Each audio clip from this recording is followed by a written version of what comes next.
हुसैन का, इमाम हुसैन का कातिल है। और हुसैन इस वजह से नफरत करते थे कि वो शरीयत का कातिल था।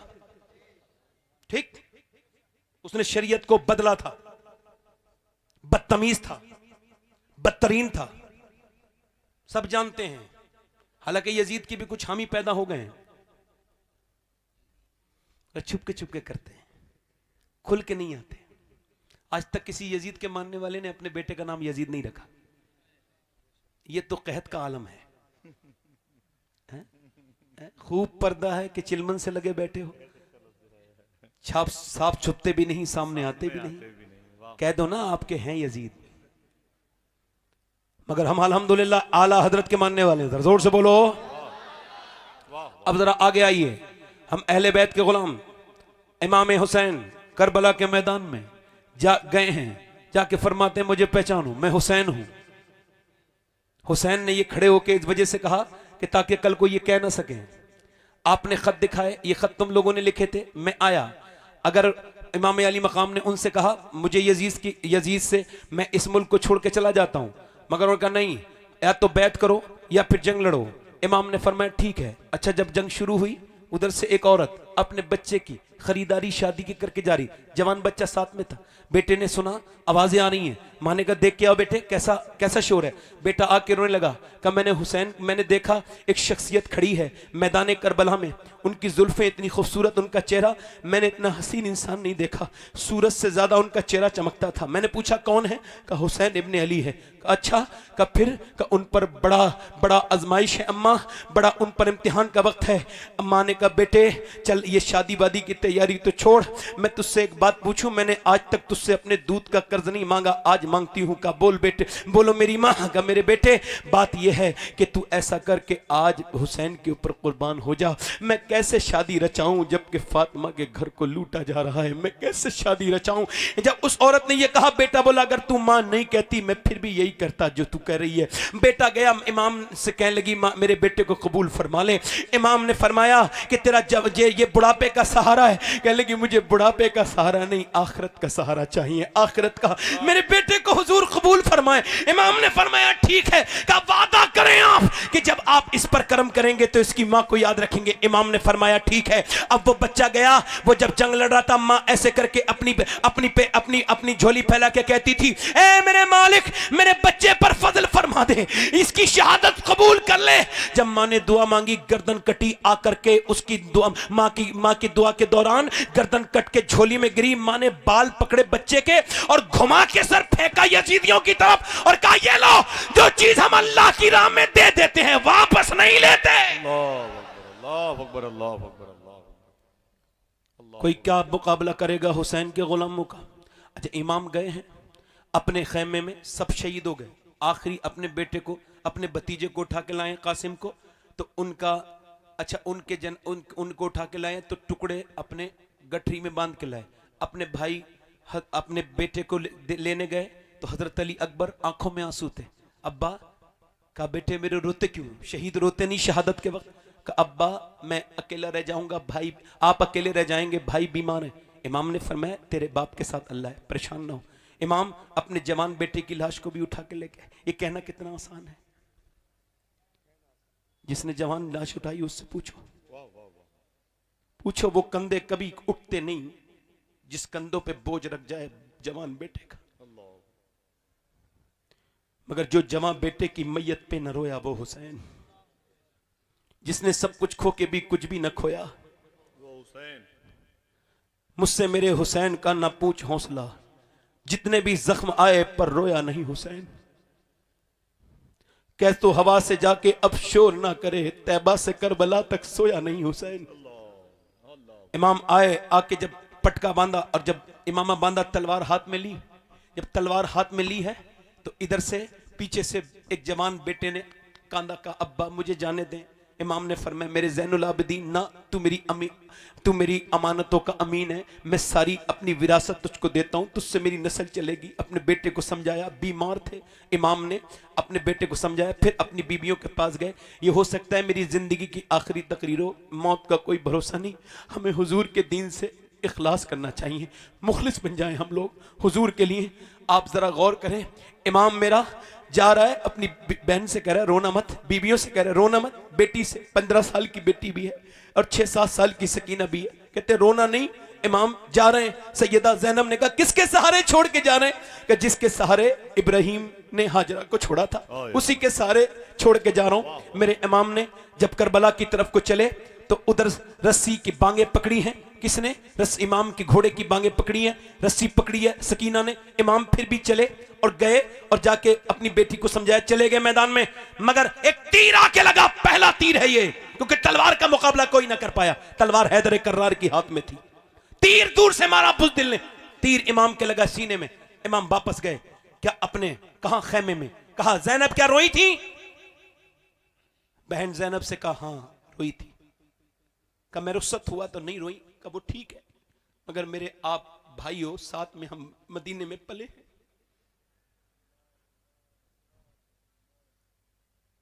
अब्बा की गोद में, मगर अब जब आपके तीर लगाए तो मेरे भाई, मैं बहन हूं आखिर। आवाज निकल गई, हुसैन तेरा नाम लब पे आ गया। फरमाना मेरी ज़ैनब जब मौरिख तारीख लिखेगा तो खाली हुसैन इब्न अली की तारीख नहीं बल्कि ज़ैनब बिन्त अली की भी तारीख लिखेगा। मौरिख लिखेगा कि एक बहन ऐसी थी जिसने अपने बच्चे कुर्बान कर दिए, एक ऐसी बहन थी जिसने अपने भाई के लिए अपना घर छोड़ दिया, एक ऐसी बहन थी जो करबला से उसकी नस्ल को बचा के मदीने तक लेके गई। मेरी बहन नहीं, मगर मैं नाना का दीन बचाने आया हूं। आज शादियों में बेपर्दा अपनी बीवियों को ले जाने वालों, मज़ारों पे बेपर्दा औरतों को घुमाने वालों, क्या मोहब्बत है अल्लाह वालों से? तुम्हें क्या कोई मोहब्बत भी नहीं? क्या मोहब्बत है ये? अपनी बहन बेटियों के सर पे दुपट्टे ना रखने वालों, सुनो, मेरे इमाम ने कहा मेरी ज़ैनब मैं नाना का दीन बचाने आया हूं, और नाना की हदीस है कि औरत की आवाज भी औरत है।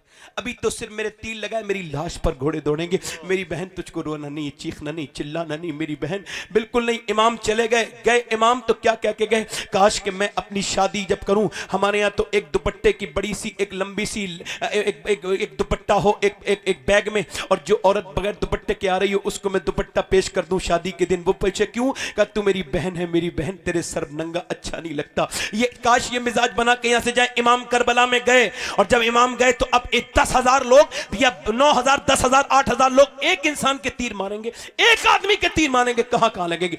एक तीर इमाम के सीने में लगा, सीने में तीर लगा तो उसको निकाल रहे थे इमाम कि फिर दूसरा तीर माथे में लगा, माथे से निकालते थे, माथे के अंदर दाखिल हो गया, निकालते थे तीर तो निकालते फिर इमाम जो है ना इतने तीर लगे कि नेज़े तीर जिस्म पे बेशुमार जो है ना वो जख्म है। इमाम जमीन पे तशरीफ लेके आ रहे हैं, और जब घोड़े से नीचे गिरने लगे इमाम तो लब हिलने लगे। जिसने अपने बच्चे की लाश उठाई है, जिसने अपने भाइयों की 4 भाइयों की लाशें उठाई हैं, जिसने अपने भतीजों की लाशें उठाई हैं, जिसने अपने 6 महीने के बच्चे की गले में हलकूम में तीर छिता हुआ देखा है, वो हुसैन घोड़े से नीचे गिर रहा है तो लब हिल रहे हैं। तारीख ने पूछा किसका नाम लेते थे, किसका नाम ले रहे थे? क्या अपनी बहन ज़ैनब का नहीं? क्या अपनी बीबी शहरबानो का नहीं? क्या अपनी बेटी सकीना का नहीं? किसको याद करते थे? क्या अपनी अम्मी फातिमा को नहीं? क्या अपने बाबा अली को का नहीं? घोड़े से गिरते थे तो किसको याद कर रहे थे? किसको याद करते थे? आखिर किसकी याद थी? तो किसी की, ना माँ की, ना बहन की, ना भाई की, ना रिश्तेदार की। इमाम जब घोड़े से नीचे आ रहे थे मेरे हुसैन के जिस्म लहूलुहान था। इमाम जब ऊपर से नीचे को गिरे तो आप कहते थे या अल्लाह मेरे नाना की गुनहगार उम्मत को बख्श दे, या अल्लाह मेरे नाना की गुनहगार उम्मत को बख्श दे। यानी मेरे जैसे कमीन के लिए दुआ करता था मेरा इमाम। दुआ करो कि हम भी उस इमाम की दुआ में कवर हो जाए। मेरा इमाम नीचे गिरते गिरते कहता था ऐ अल्लाह मेरे नाना की उम्मत को बख्श दे, ऐ अल्लाह मेरे नाना की। जमीन पर फिर तशरीफ लेकर के गए, जब लेके गए तो सर सजदे में, नमाज पढ़ चुके थे, सजदा शुक्र कर रहे हैं, नमाज पढ़ चुके थे, सजदा शुक्र, ऊपर सजदा किया, ऊपर से उसने खंजर रख दिया, खंजर ऊपर चल रहा है। मुझे बताओ कोई ऐसा भी सजदा करने वाला देखा आपने कि ऊपर से खंजर चल रहा और नीचे से जबान कह रही अल्लाह तेरा शुक्र है, अल्लाह तेरा शुक्र है, तूने हुसैन को की कुर्बानी को कबूल किया, अल्लाह तेरा शुक्र है अल्लाह तू मुझसे राजी हो जा, अल्लाह मुझसे राजी हो जा, अल्लाह तू मुझसे राजी हो जा। ऐसा सजदा कौन कर सकता है? क्या ऐसा सजदा? आज तुम्हारी मस्जिदें खाली हैं, तुम मस्जिदों में नहीं जा रहे हो। इमाम की गर्दन को ऊपर से काटने वाला काट रहा है, नीचे से मेरा इमाम कह रहा है या अल्लाह तू मुझसे राजी है। सजदे तो सबने किए मगर तेरा नया अंदाज है। हुसैन तूने वो सजदा किया जिस पर खुदा को नाज है। इमाम सजदा करके गर्दन काट दी जाती है। कौन सी गर्दन कटी है जिसे मेरे नबी बार बार चूमते थे? कौन सी जबान प्यासी है जिसे नबी का लुआबे दहन पीने का शरफ हासिल है? मगर जब पूरे मैदान करबला में जब लाशें पड़ी हैं, अली के पोतों की, अली के बेटों की जब लाशें, और उसके ऊपर घोड़े दौड़ रहे हैं। कोई जुल्म की हद भी होती है यार, ऊपर से घोड़े दौड़ाए जा रहे हैं। जब घोड़े दौड़ाए जा रहे हैं, उधर अजान, उधर जो है सूरज डूब रहा है। मेरी बेटियां, मेरी बहनें सुने, उधर सूरज डूब रहा है। इमाम की बहन ने देखा, फरमाया नमाज की तैयारी। औरतें नमाज की तैयारी करती हैं, किसी की यहाँ एक मौत हो जाए, नमाज पढ़ती हो फिर भी भूल जाती है, मगर यहाँ पर तो सारी लाशें पड़ी हैं। इमाम की बहन ने कहा तैयारी नमाज की करो। तैयारी कैसे करेंगे? इनके पास क्या है? इनके पास कैसे तैयारी कर सकते हैं? पानी तो है नहीं, मगर फिर तयम्मुम, गरम गरम रेत से तयम्मुम कर लिया। सजदे में चली गई। बच्चों की लाशों पर घोड़े दौड़ देते, छोटी छोटी हड्डियां टूटती थी, चटाख चटाख की आवाजें आती थी, मगर ज़ैनब अल्लाह का शुक्र अदा कर रही थी। जिस बीबी के शौहर का सर नेज़े पर चढ़ा था, वो शुक्र अदा करती थी। कहां गई इस कौम से नमाजें, कहां गई वो आदतें?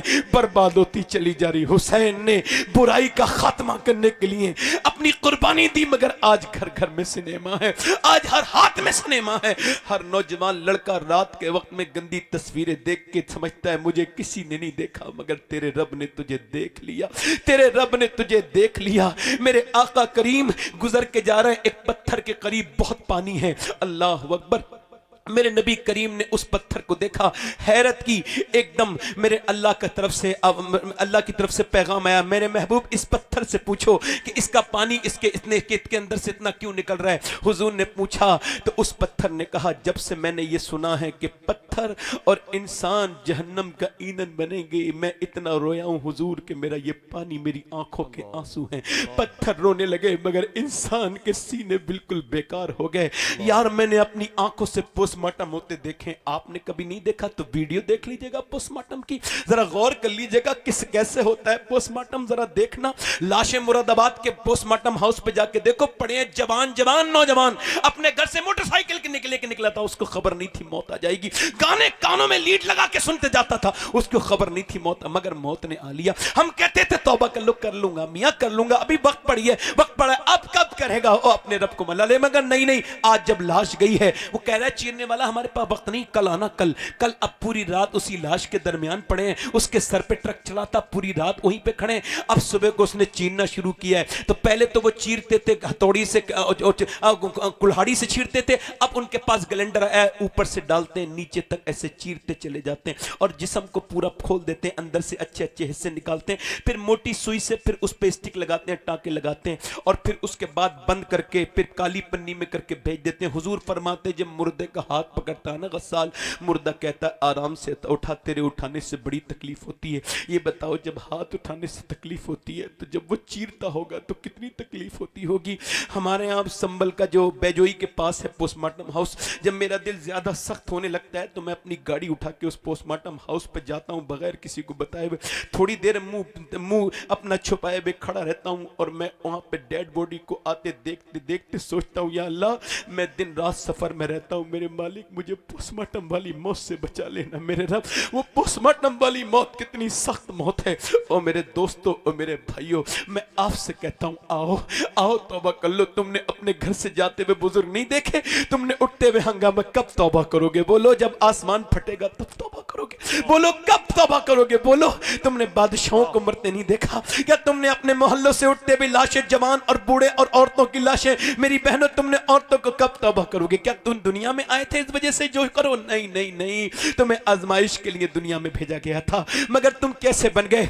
ओ दोस्तों, रातों के वक्त में मोबाइलों में गंदी तस्वीरें देखने से क्या समझते हो? तुम्हारा रब तुमसे गाफिल नहीं, वो तुमको देख रहा है, वो हर जगह देख रहा है। मैं जितने दिल से गुफ्तगू कर रहा हूं वो ये भी देख रहा है, और आप जितने दिल से सुन रहे हो आप भी। कयामत के दिन मैं मुझसे हिसाब सुनाने का होगा, तो आपसे सुनने का भी हिसाब होगा। मैं आपसे पूछता हूं, बताओ क्या मेरा रब तुम्हें देख नहीं रहा है? बताओ बताओ, जरा गौर करो। आखिरी बात बयान करता हूं और अपनी बात को खत्म करता हूं। आखिरी बात मेरी यह है, एक किफल नाम का लड़का था, हर रात नई लड़की बुलाता था, हर रात नई लड़की बुलाता था। इतना मालदार था, इतनी दौलत थी उसके पास।